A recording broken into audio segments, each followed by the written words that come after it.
Welcome to Protecting Your Assets, the show about protecting people, property, and most importantly, protecting your ass. I'm your host, Lucky Luciano, and I'd like you to join me for a fast-paced and often fiery discussion about security issues with my co-host, Brian the Angry Man Claman. Whether we're piercing the veil of security, talking your duty of care, or raving about the latest technology, we'll share our thoughts on the issues, the trends that are impacting security today and into the future. And now let's talk about protecting your assets.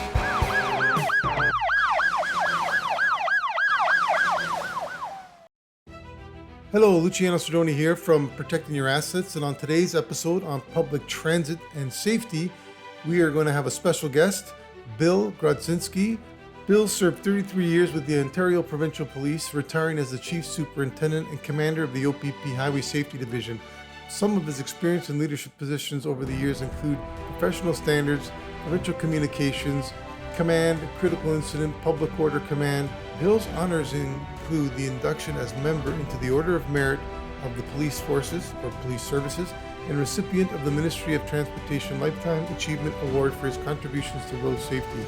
Following his retirement from the OPP, Bill served with the Metrolinx for 8 years as the Director of Security and Chief Special Constable, where he was responsible for Special Constable Operations, Revenue Protection, Emergency Management, as well as Corporate Security. During his career at Metrolinx, Bill received the Lynx Award for Individual Leadership and was the recipient of the Ontario Women in Law Enforcement Presidential Award. Bill is also a lifetime member of the Ontario Association of Chiefs of Police and maintains a lifelong passion for travel and photography. Let's get on with episode 8. Hello, folks, and welcome to Protecting Your Assets. I'm Lucky Luciano Cedrone, and with me is Brian the Angry Man Claman. On today's episode, which is season 3, episode 8, we're going to be talking about a hot topic in the news over the last few weeks, if not months, and that is public safety on transit when we're using public transit. And with us, we got a very special guest and industry veteran, Bill Grodzinski, formerly of the OPP, but more recently and more sort of to the point for this podcast, he was the head security guy over at Metrolinx for a number of years. So welcome, Bill. We're really excited to have you on the show today. My pleasure, Luke. Brian, any opening words before I get into a quick intro and then the discussion? You had told me to keep it tight because people want to hear Bill and not me, so no. I'm not going to argue that. It's definitely the truth. All right. So I'm going to get into this. And as I said, Bill is the retired Chief Special Constable for Metrolinx, so he's got a lot of expertise to offer on the topic. Certainly a lot of interesting stories to share with us today as we found out leading up to the episode. But I want to give some background in terms of the public transit system in Toronto specifically, because that's where we're based. But honestly, I don't think anybody on the call would disagree that the same things that we're experiencing here are applicable to any public transit system, certainly in most major cities. And so what we want to talk about today is what's happening. How did it get this way? And how can we fix it if it's possible? You know, what's the way forward?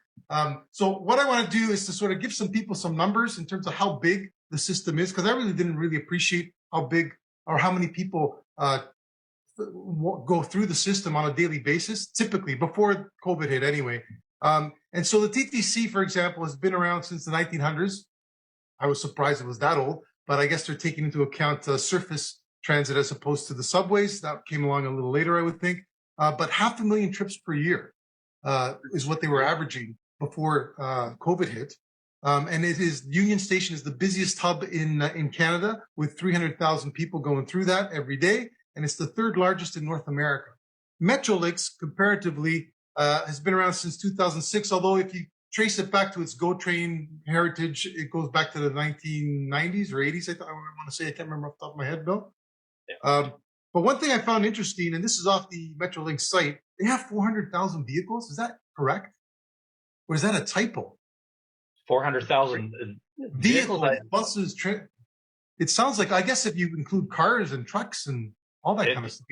Yeah, if you included every single coach and every single bus and every single vehicle, that still sounds high, but it's a big organization, as you said, Luke. It's got a lot of moving parts. I was surprised at that number, and 100 million passengers. Just a quick disclaimer, though. Luke does drink a little bit before and while he does research. So maybe it was like 4,000 or 40,000. No, it says 400K right on the site. I will take it.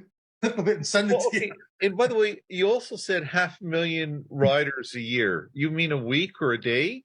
No, it's 500 million trips Oh, per year. oh, you didn't say 500 million. Luke, what are you drinking? Is it coffee or whiskey? Get it right.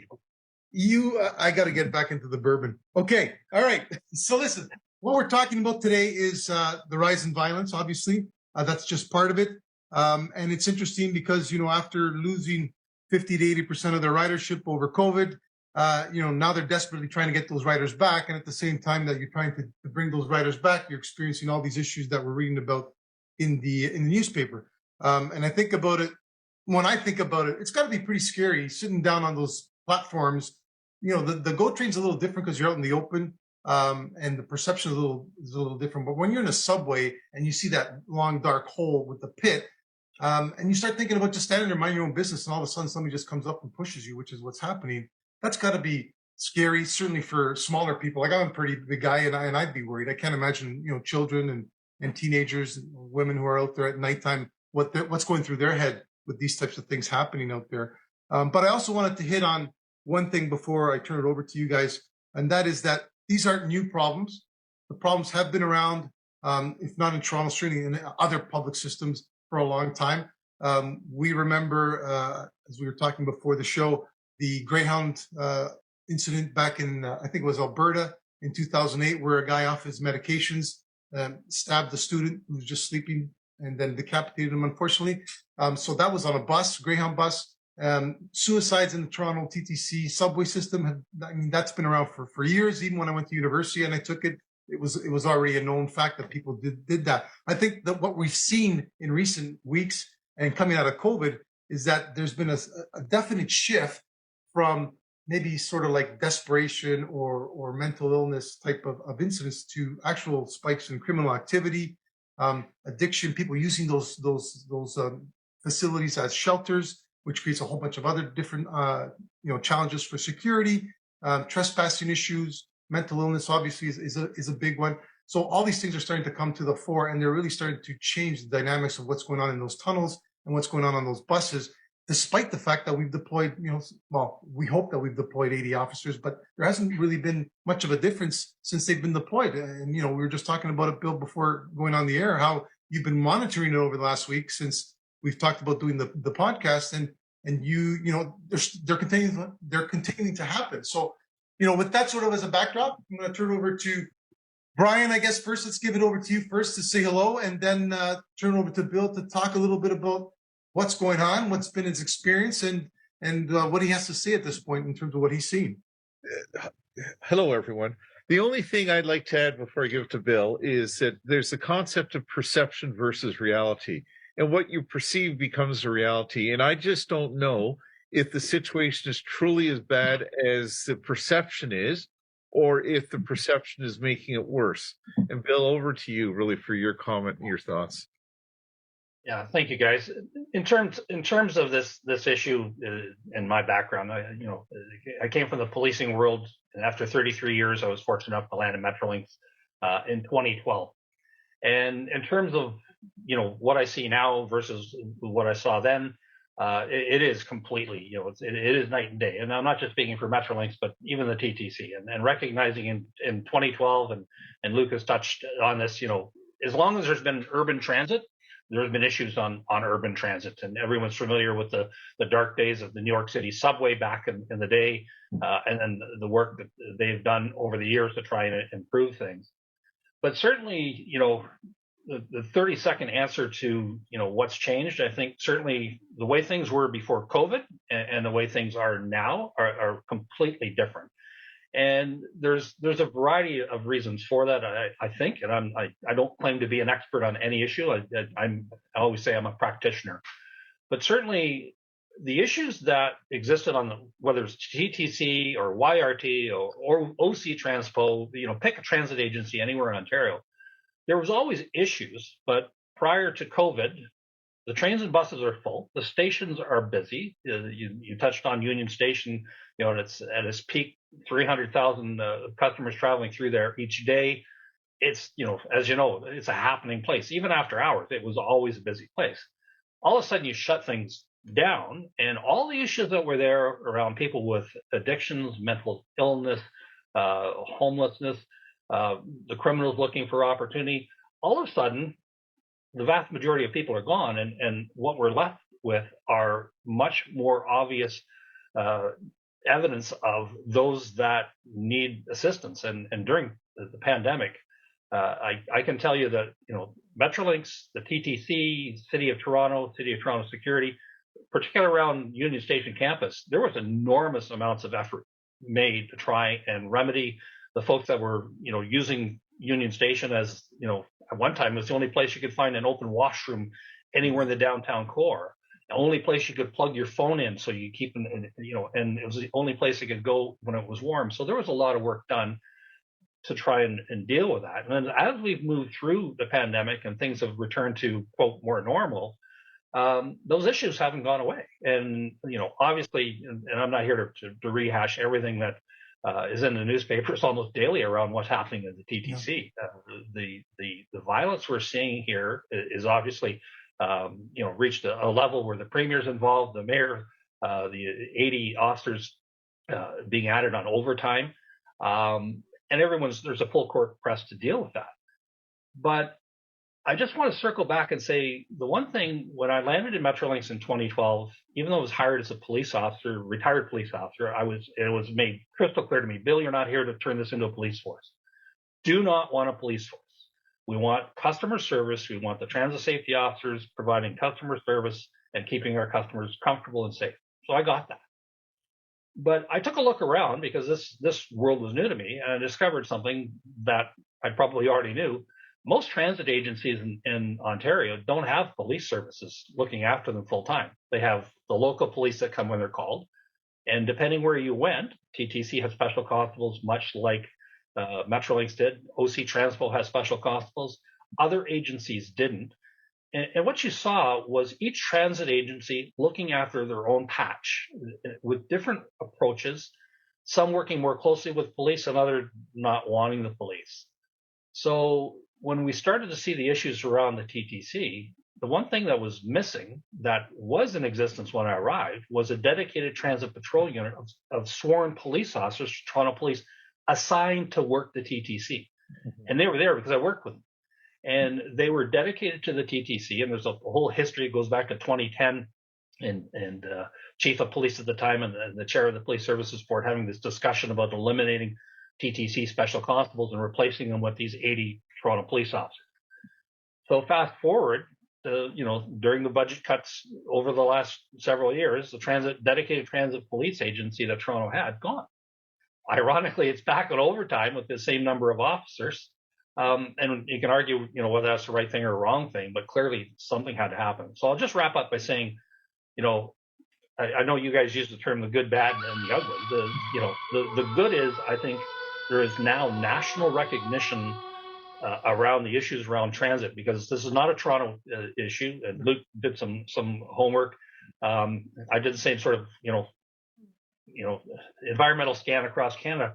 There is not a major urban center that is not struggling with this right now. Vancouver, Edmonton, and Calgary in particular have challenges that are almost as big as what the TTC face. SMT and Montreal's got a whole variety of issues. So this is not unique. So the good is, I think nationally we recognize around transit safety and security, we've got an issue. TTC, because they're at the center of the Toronto media, they're front and center. And make no mistake, they've had some really difficult, horrible crimes take place. Mm-hmm. Innocent victims minding their own business, either being pushed on the track or far worse.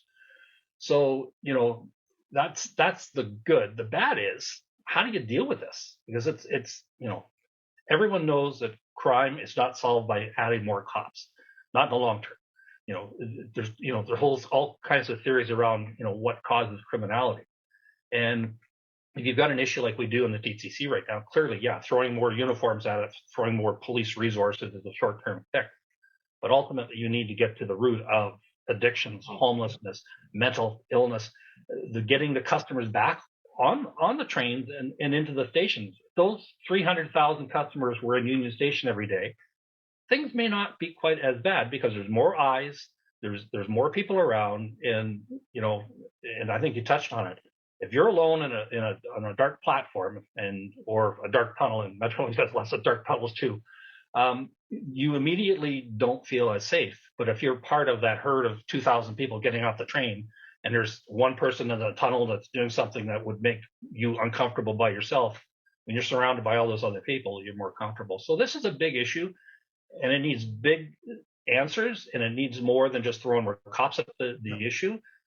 It really does need a fundamental look at how we do transit safety and security in Canada. I'm not advocating that TTC needs a police force or Metrolinx needs a police force. They may. Yeah, and I want to get to that, Bill. I'm sorry, but you had said when you were hired, you were told by your employer, Metrolinx, at the time, that they do not want a police force. No. Let me ask you quite honestly, was that a mistake? In the sense that I've always maintained, and I give the analogy that you're having a heart attack. When you're having a heart attack and you go to emergency, they do dramatic stuff to keep you from dying. And then once they stabilize you, they start talking about your diet, lifestyle, and other types of things. If the transit is having a heart attack right now, don't we need a police presence? The people that are doing the criminality, there may be reasons of how they got there, but that doesn't matter when they're on the track cutting your throat. So may that have been a mistake? And I don't want to put you in a hard position. No, but I believe it does, because transit is a microcosm of society. Yeah. Well, there's no easy answer, because sometimes the more uniforms and more people with guns you have around, the less secure you feel. And I've done a lot of international travel, and if you go to a place and there's a whole bunch of people with machine guns, that doesn't make you feel safe. So, having said that, the debate around how to properly, police, and when I say police, I mean with a small p, how do you keep customers safe and secure on transit or anywhere else, whether it's the mall or what have you? There's a time and place to have, police presence. When I came in 2012, the whole notion of we didn't want to make this a police force.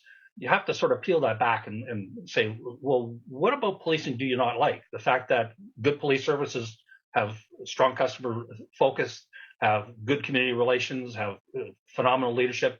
Sometimes people look at policing as all bad or all good. There's a whole variety of reactions to it. The notion that in 2017 we went to it was an international conference headed by the transit police in Vancouver, a phenomenal conference. London, First Transport Police were there from London, New York City, Washington, representatives from across Canada, and a variety of other security agencies.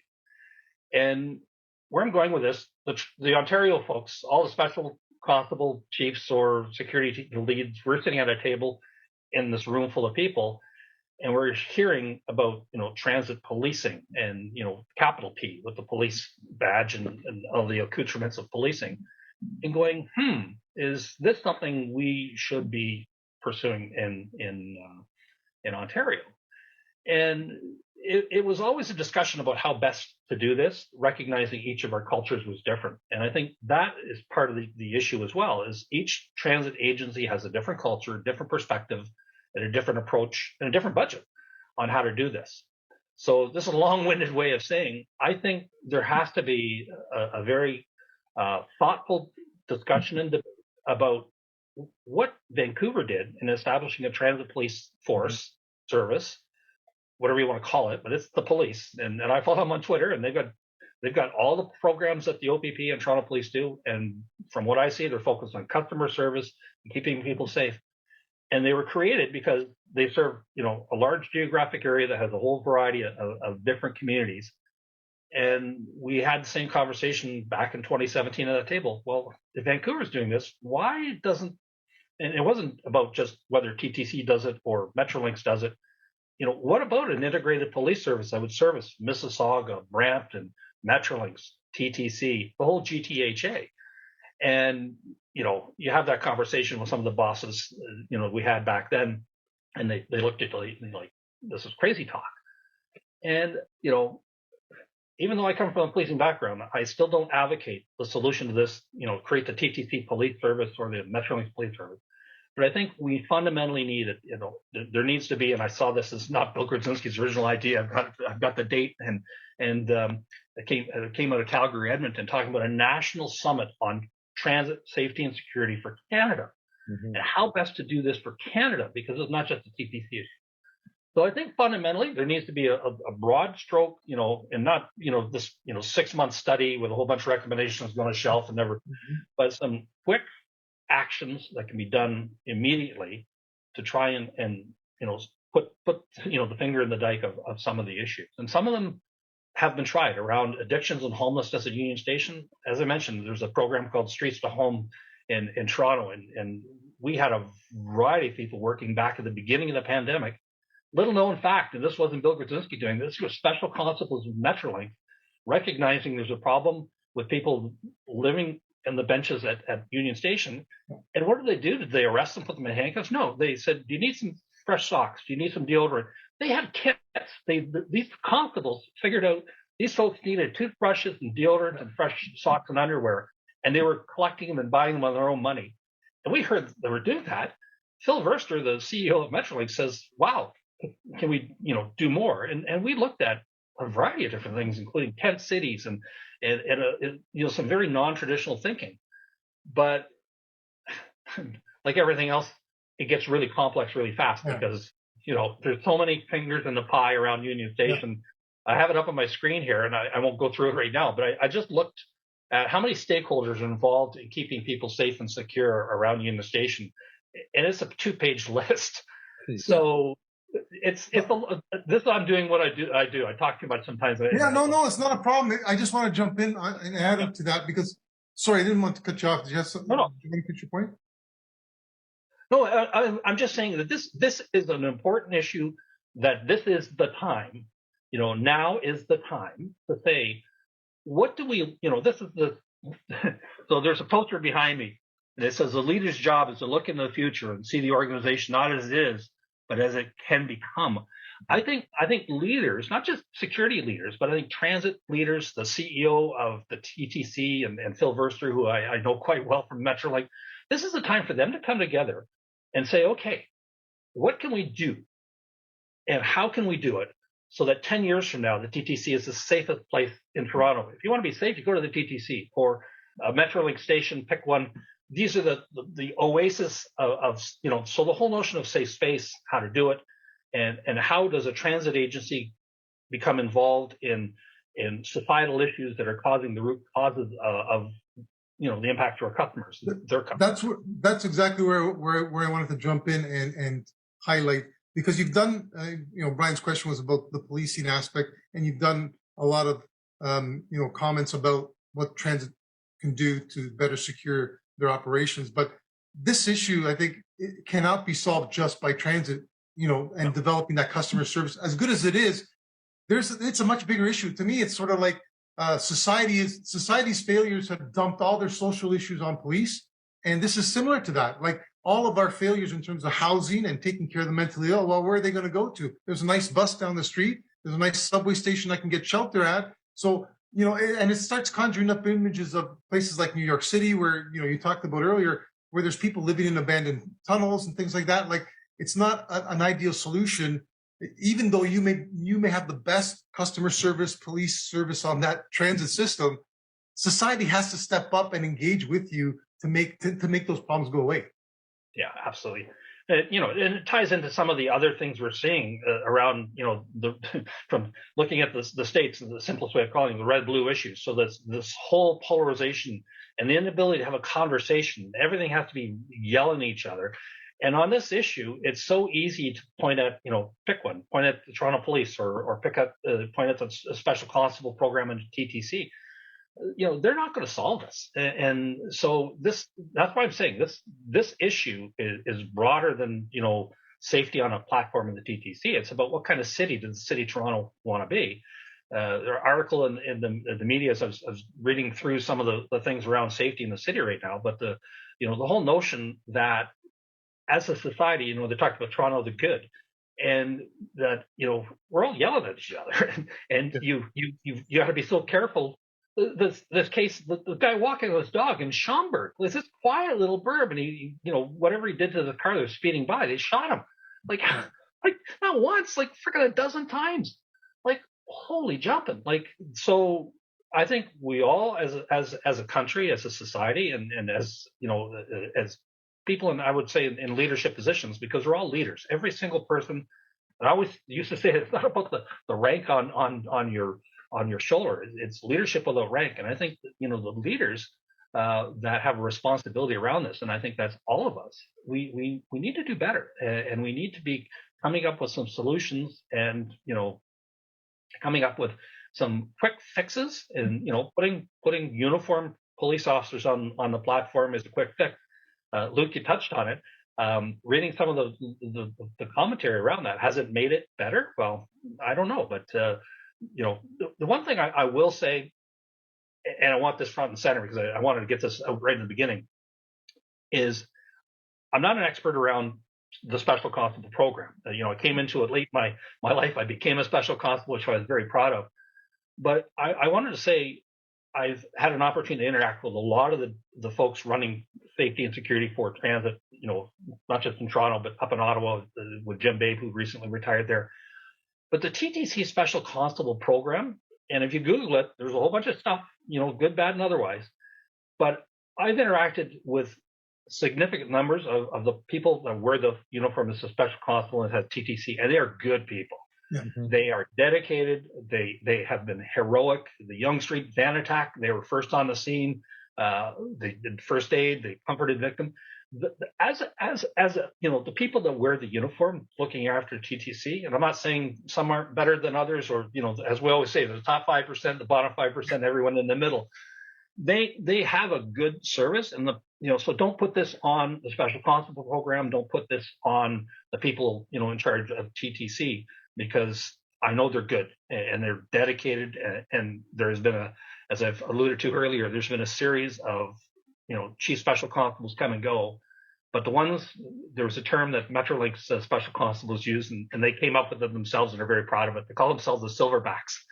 And the significant number of Metrolinx special constables were hired in 1988, and now they're starting to retire. But any of those folk that came around 88-ish, they're very proud of being in the position for as long as they are, and they call themselves the silverbacks. But they say it with pride, and they have seen it all, and they have seen ebb and flow, and the different programs come and go. So this isn't about the quality of special constables or the quality of the people responsible for security on, pick one, TTC, YRT, any of them. The people doing the job, for the vast majority, they care. They have seen, and Luke, you talked about the suicides in the TTC, and it's pretty common, and anyone that runs, buses and trains and Metrolinx is not immune. And the folks looking after people on the platforms, we've seen people are going out to those tragedies. So they do a tough job, and I was always in awe of the folks that had been doing this so long, because they had been through a lot. And so can I just jump in there, Bill? Just jump in again. That you're absolutely right. I used to take the GO train into Toronto every day when I was working downtown, and I was I was able to witness a number of incidents where the security teams, the special constables came on board and had to deal with, quite frankly, ignorant people that I would have smacked. When I carried a badge, I would have taken a different approach. But they were exceptional at their job, given their restraints and what they have to work with. I also wanted to add that we're sort of bashing public transit in some of the challenges they're having, but there are also a lot of things that they're doing very well, or that they're trying to implement that speak to safety. You got the barriers, you've got the special programs that sort of like see it, report it, that type of thing, yellow panic bars. So there are video surveillance on all the buses and the streetcars. I don't know if they're on the GO trains yet, but certainly the TTC has video on every one of their units. So there has been a lot of progress in making at least giving them the tools to make it a more secure system. But I think the problem lies more with just the people side of things, and they've seemed to gone off the rails, and there seems to be no coming back from. And I want to add something to that. Like Bill talked a lot about leadership, and I think we talked off air, Bill, about this. That I have a family member that was a special constable with TTC. He's now with York Regional Police, and he would tell me what they were confronted with, and the nature of the deviance and criminality that they deal with. And he was saying he and his peers, and one of the reasons he left was they didn't feel supported. They didn't feel supported by management, that no matter what they did, if there were people with agendas and tried to spin it the wrong way, they were found to be expendable. And that was sort of demoralizing. Is that part of the problem also, that we've got young men and women or older men and women doing the job, not really getting supported, not necessarily by the chiefs of police or special constables, but by the organizations, the Toronto Star, the public, people that have an axe to grind?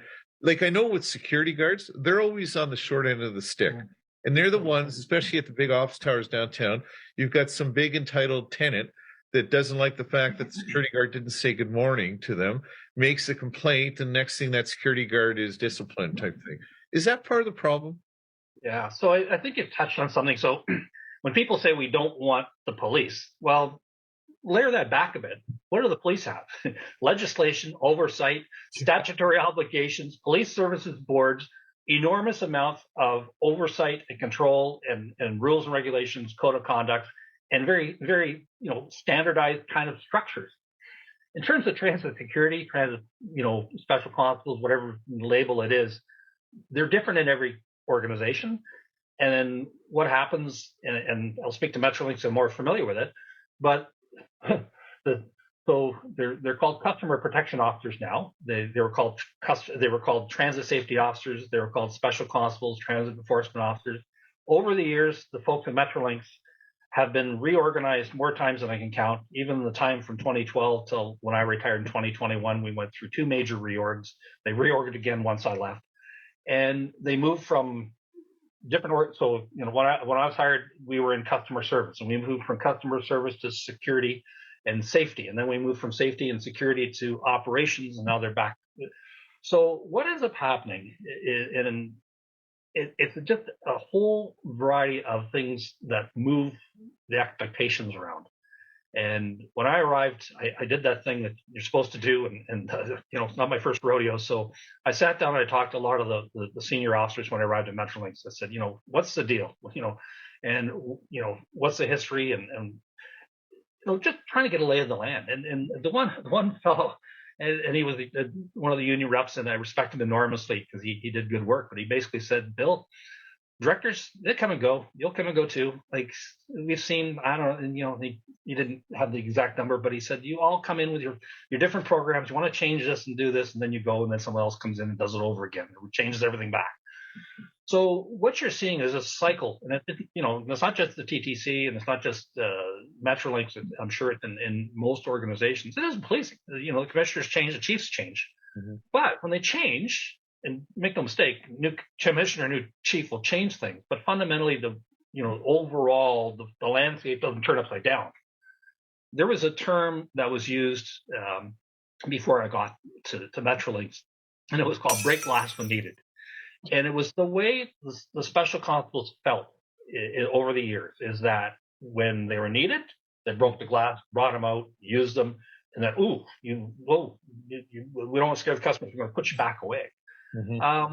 So I was alive to that fact. So Brian, to your point, I think it's probably fair to say that pick a company or a transit agency.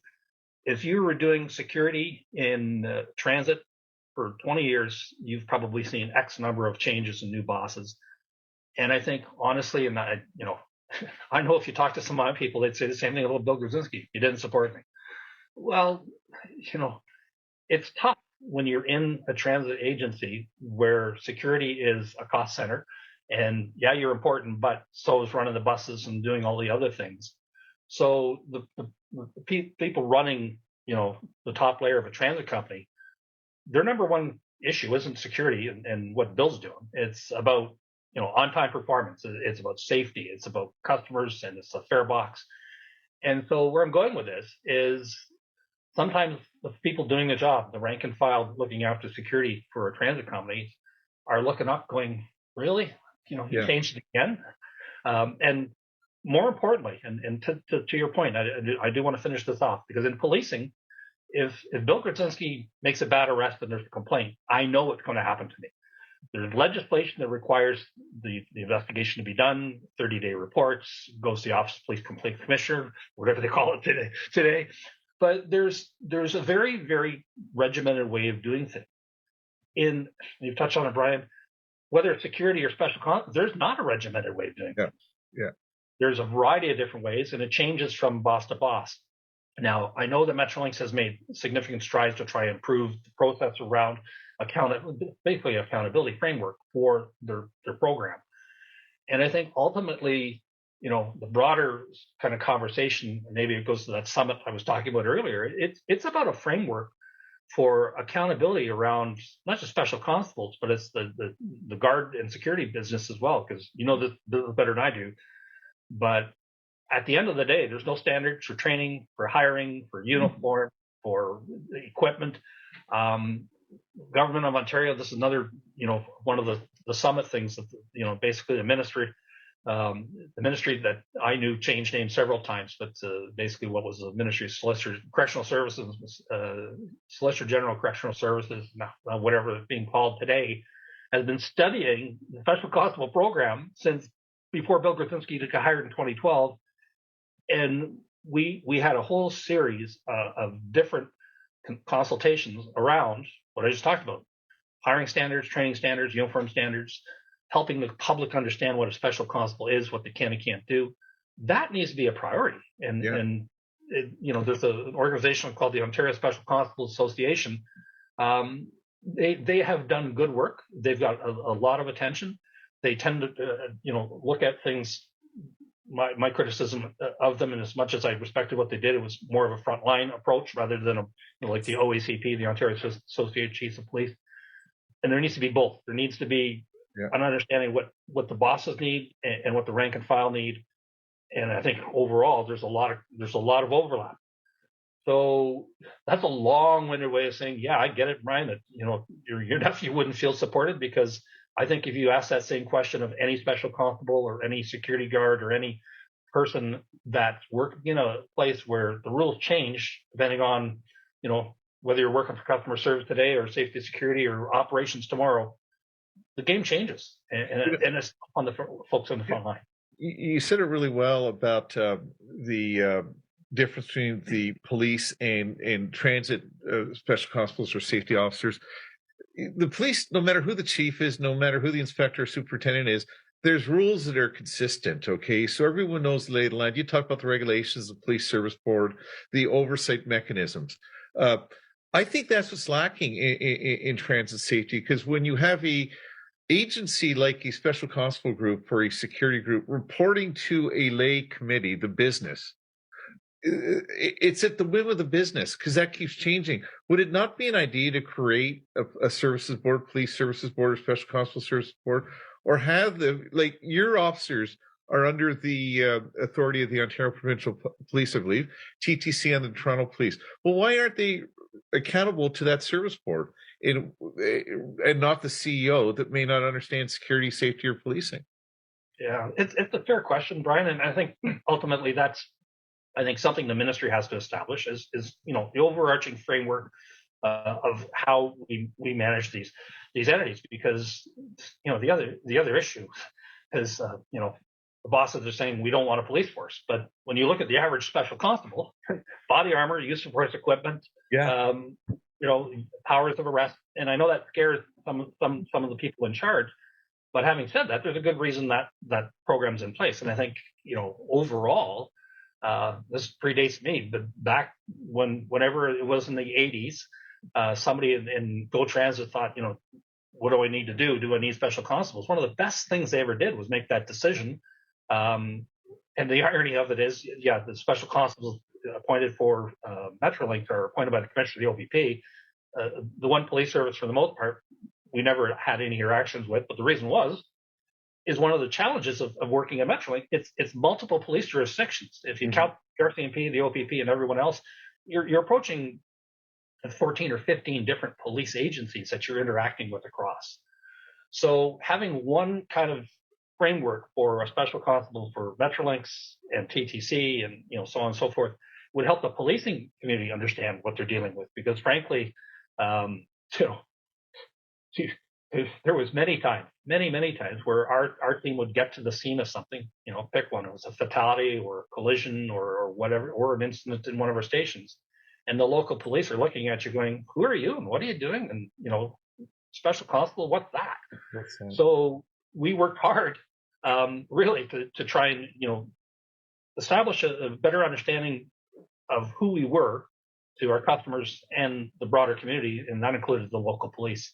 And I know that's a job that continues, and it's absolutely crucial to keep our customers safe, because ultimately the overall, I think we've touched on this very well. Overall, keeping people safe on transit is a really complex, very, very challenging job, because there are so many different pieces of it, and having a strong sense of relationships and partnerships. And we all have heard the comment about you don't exchange your business cards at the critical incident. The more people are talking, and I think that's what I'm seeing missing here. Yeah.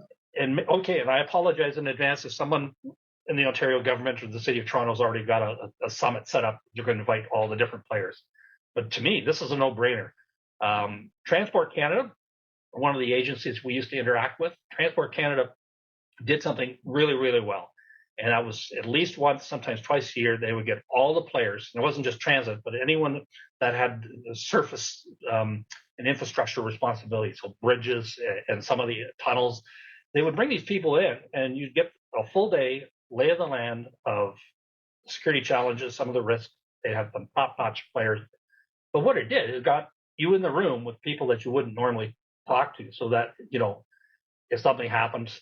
And what they started doing towards the end, and I know this was more your wheelhouse, Brian, but it was interaction, because Union Station is this island downtown Toronto, but you're surrounded with, Scotiabank, Sky Dome, Brookfield, all of the path people, this enormous ecosystem.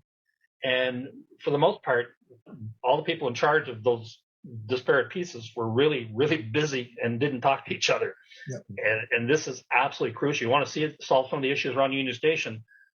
You need more than Union Station people. You need all those other folks, including Ripley's, and you pick a place, because all the customers and all the problems all come to the same place from the same place, if you know what I mean. It's just all interconnected. You're bringing back some memories there. We've had the same challenges, the same issues. I'll give you a quick story because you triggered me. I think I got PTSD on this one, but it was an incident, and it wasn't in Toronto. I'll say that, but I won't say the city that it happened in. But it just speaks exactly to what you were talking about. We owned the building, and a guy committed suicide by jumping off the top parking lot, landing on the tracks below. And we had 4 different agencies arguing who had jurisdiction over the incident. Meanwhile, the guy's still lying on the track.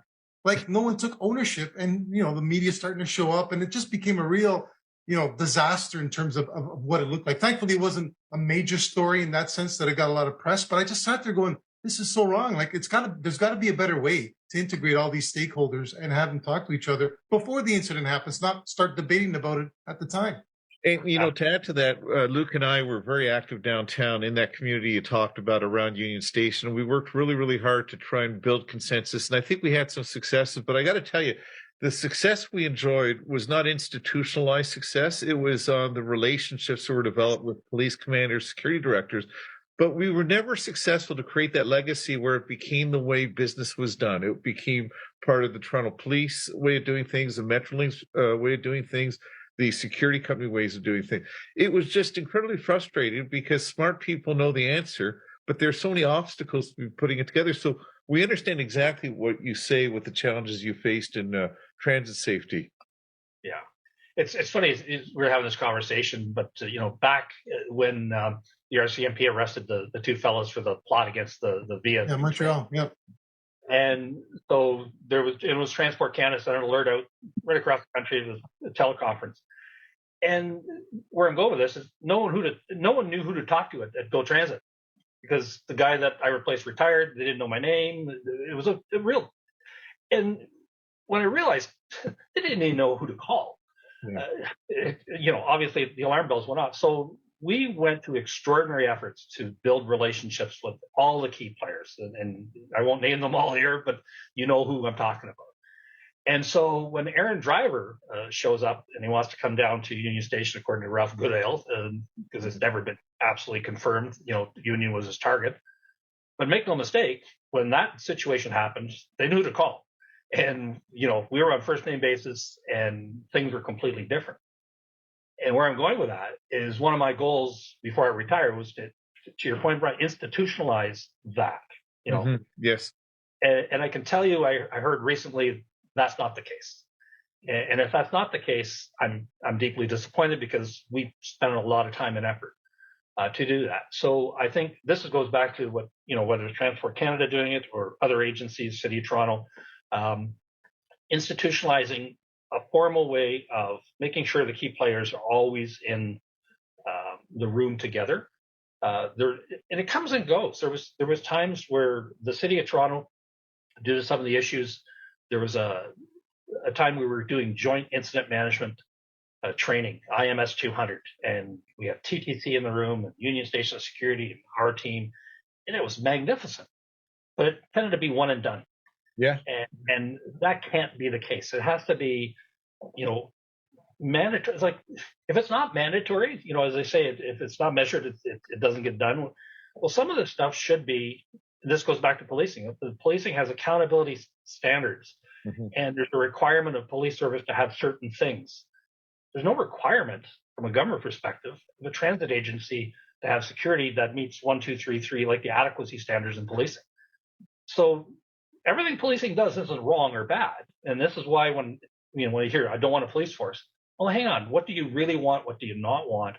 Because, one of the things I'm proudest of, absolutely proudest thing, because it was so darn hard to pull off, is by the time I left Metrolinx, we had an explosive detection canine program. And that happened because of frontline officers who had a passion for the program.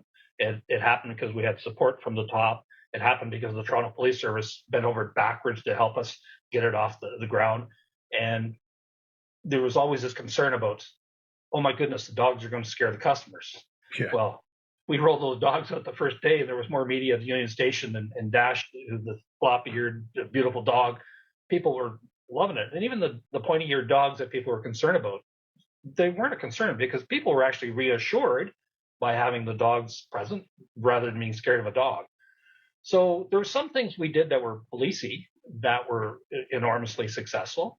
And I think what you need to do is peel back the onion in terms of, okay, the things that policing are doing that you don't want, and there's lots of controversy around policing these days. We know that. So there's certain things we don't want.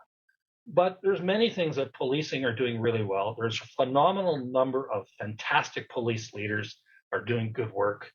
Neil DeBard, who was the chief of transit policing in Vancouver, he's moved on to Delta.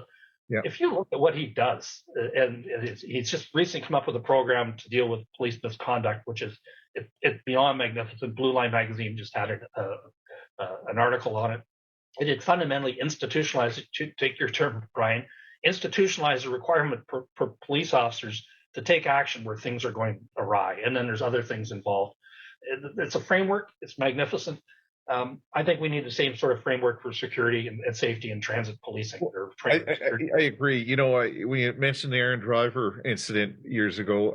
It brings back memories because I remember that morning in Toronto, and it was we woke up and we saw a heavy police presence in downtown Toronto. Everyone knew something was up, but no one knew really what was up.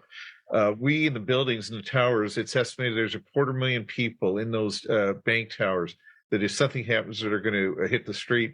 And because of relationships we had with INSET, some senior leaders in INSET called us to say, this is what's happening, this is the information we have, and we were able to manage it at our end. But that, again, was not because it was institutionalized. You would think that everyone knows everyone else. It was because of personal relationships with people. And I think that's got to change. Easier said than done. When you talk also about this fear that we don't want our transit special constables to be police, there's a misunderstanding of what police are. And to your point, there is hardly any occupation as heavily regulated as police are. I mean, plumbers aren't. Even doctors and teachers aren't. So this notion that the police are a bunch of wild men with guns has to stop because we're just shooting ourselves in the foot. We need oversight. We need responsible police and responsible leadership. But the situation we're faced with in transit right now isn't going to go away on its own. A lot of things have to happen at the same time. And the special constable security piece of it is part of it. It's one of many. Yeah, absolutely. Totally agree. And The other thing you're talking about, this the relationship based is and I said this at one of those meetings with all all those security people in the room, and I said it, coming from a policing perspective, where I used to be in the room hearing what you guys would say, and now I'm on the outside in the special constable world. I feel like the guy up against the glass with my face pressed to the glass, not allowed in the room or to hear what's going on in there. And I said, but what you're talking about is going to impact me, my customers, my staff. I need to be. So there was really good strides made to break down some of those barriers. But I think what ends up happening is exactly what you're saying, Brian, is when, one person retires, they're gone. And the trust, goes with it. It takes a lot of trust to, or you formalize it, legislate it, require it to be a certain way, but you can't do that without people willing to take a chance that, to your point, people in bank towers have very much right to understand what the threat is as the people on the street. Because ultimately people in the bank towers may be the ones that see, Aaron coming down the street, so to speak, rather than just another guy. Yeah, and I think the challenge is, I was talking to a friend of mine, a retired Mountie, just today, in fact, and we were talking about some of the challenges during the 2010 G20, in Toronto. And it was, who's going to be invited to the table? And it's this notion that, well, you can't talk to these guys because they're not cops, they're just security, or you can't talk to these guys. It's really understanding who the stakeholders are, having those trusted relationships, and bringing people to the table. Funny story that happened back then. Toronto Police, because of relationships we had, brought us, the security community in the bank towers in the financial district, into the planning. And I heard this story from one of the senior leaders in Toronto Police, that when they mentioned that we're working closely with our civilian partners in the security and protection world, this senior Mountie says, "Really? As partners?" And I said, "Yeah." And he says, "Well, how can you trust them?" And the superintendent from Toronto Police looked at this guy and said, "How can I trust you? I've been working with these guys for 15 years. I know these guys, and they need to know." So I think these fiefdoms have to come down. We've got to get the stakeholders around the table, and we've got to look at what's the common good, not the territoriality way we look at things, protecting your kingdoms. Yeah, I totally agree with that. You've been quiet, Luke. Well, I dropped off for a second. I don't know. I had technical issues. I got a new internet provider, or you cut me off when you were responding because I'd probably say something, and that I find suspicious. I just thought maybe you had to go to the bathroom or something. Welcome back. No, I don't know what happened. Yeah. It's a new provider I switched to, but I've had no issues with them until just now. So it's a simple concept, Luke. No matter who the provider is, if you don't pay every 30 days, they cut you off. You're one to talk with your history of technical issues. Okay. All right. Look, I'm keeping tabs on time, and I want to finish off, make sure we cover off my last point, which is, and we've already talked about it, but I think, originally my question was, as usual, what's the way forward? What are some of the solutions we can look to? And I don't think it's really technology based or anything in terms of physical security. I think from the sounds of it, and from what I've researched, the transit systems have done quite a good job of implementing those types of measures. And there's still lots of things that they can do, absolutely. But I think the real issue going forward is the people, the unknown. Like, how are people going to react? And on a larger scale, what is society going to do to alleviate some of those challenges?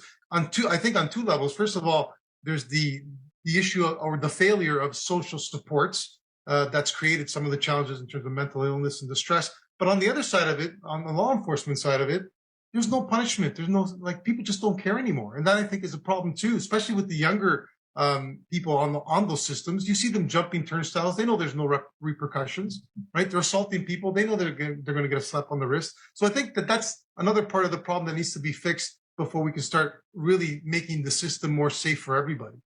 Yeah, it is about accountability. So, you've touched on it, Luke, in terms of, overall, there's a great deal of concern around the justice system, particularly around bail right now. Chiefs of Police associations right across Canada and here in Ontario have all engaged. The bottom line is there's too many people that, you hear the term revolving door, that are arrested and then back out. And, we know the tragedies only too well that's led to. But it just speaks to it's not a one size fits all solution. But Brian, you mentioned something earlier that I think is important to the conversation, and it's that whole notion of professionalization. So right now, the police have a certain standard. We talked about that ad nauseum, so to speak. But in terms of what the security professionals have, guiding principles, or special constable program, if those people in special constable program security professionals want to be engaged and trusted and respected by the police or the communities they serve, the overall level of professionalism has to be as high as it can be. So where I'm going with that, it's not about picking, looking at this provider versus that provider, but having a standard that requires, if you're going to be a security guard, these are the minimum requirements. This is the training. This is the uniform. And the same for special constables. Anyone providing security services, particularly in a uniform capacity, there should be expectation. So the whole notion of professionalizing the people that are dedicated to keeping the system safe. Luke, I think you talked about closed circuit TV in terms of who has what. Technology won't solve it all, but again, I think making sure that the technology that's in place in one transit agency versus another it meets a standard. So that I won't get into this too deep, but I guess I have some insider knowledge on this one. But at the end of the day, technology is part of it. And then lastly, I think is coming up with some solutions to the societal issues that we've circled around and around and around here, but also recognizing sitting here doing nothing or doing the same old is not going to be the solution. So it's a big one. This is a really big challenge. I think what I say to yourself, Brian and Luke, it's a conversation from where you perch. You can keep going. I know that there is interest from the Toronto media on this issue. I've had contact with a couple of reporters that wanted to speak to me about it. And I declined because I said I'm the retired guy. I've moved on. This is someone else's to speak about. But I do think that those in the business have an opportunity here because there's an appetite from the public. They want to be safe, not just in transit. They want to be safe in their communities. So this whole notion that what can we do to make transit safer, but also make our communities safer. So because it's not an either or proposition, because the criminals, they're not just taking transit and not just staying in the bank towers. They go up, back and forth. So we're dealing with a demographic that's moving around.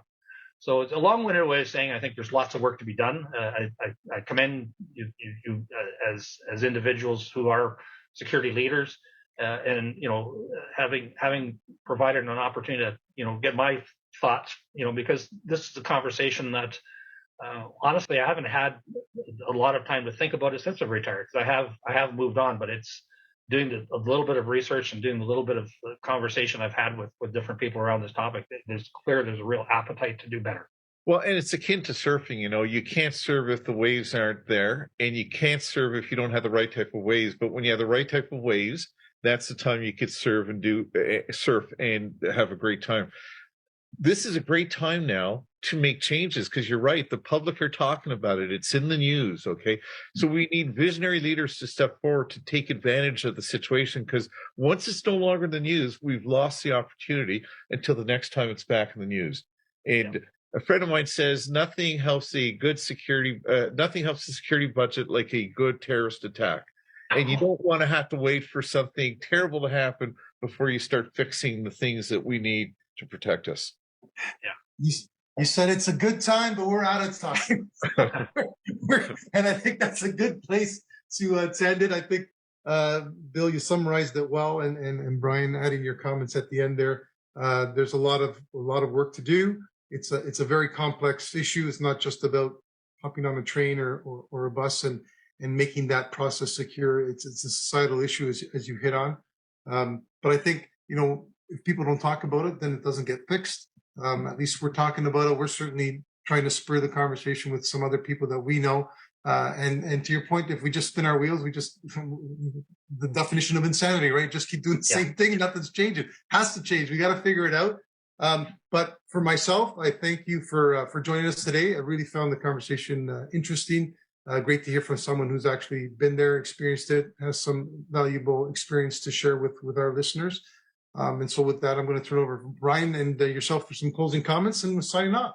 Yeah, Bill, I just want to thank you very much. You have a wealth of knowledge. You're a humble person, but you have a lot to offer, and I appreciate you coming on with us today and talking. I know that there was a lot of interest leading up to this episode, and I think people are going to appreciate what you said. A lot of supporters. I just hope we can rally the troops and people behind the problem right now to make some positive change. So thanks a lot, Bill. Really appreciate it. My pleasure. And I just want to finish off by saying, there's a great Roosevelt quote about being in the arena. And I just want to acknowledge anyone that's watching this that is a provider of frontline security services, irrespective of uniform, non-uniform. If you're out there keeping people safe, you deserve a huge amount of credit, because it's really tough right now. Everyone's got an iPhone. Everyone's a critic. Social media is just, so hard on people trying to do what I think most of us want those people wearing uniforms doing, keeping everyone safe. So to those doing it, thank you for what you do, and thank you for picking up the torch, because honestly, if I was a young person right now, as I was looking at a policing or security career or doing anything else, I'll tell you, like those that are picking up, putting on a uniform and going out and serving, I have enormous respect for them. I really do. Well said. Well said, and not often enough said. And to the guys that are listening, I know they'd appreciate that, because they often get the short end of the stick, as we've talked about. So with that, folks, we're going to be signing off. We'll talk to you in a couple of weeks with our next episode, episode 8. We still haven't figured out what the topic is, but I'm sure Brian and I will hatch up some kind of a scheme for that. But until then, stay safe and be careful on public transit. Brian? Bye, everyone. Thank you. That concludes this podcast. We hope you enjoyed listening and will join us in a couple of weeks for our latest episode. Please remember to like and follow us on our sponsor's webpage, brianclaman.com, where you can leave us your comments and suggest topics you'd like to hear about in future episodes. Until next time, thanks for listening, and don't forget to protect your assets.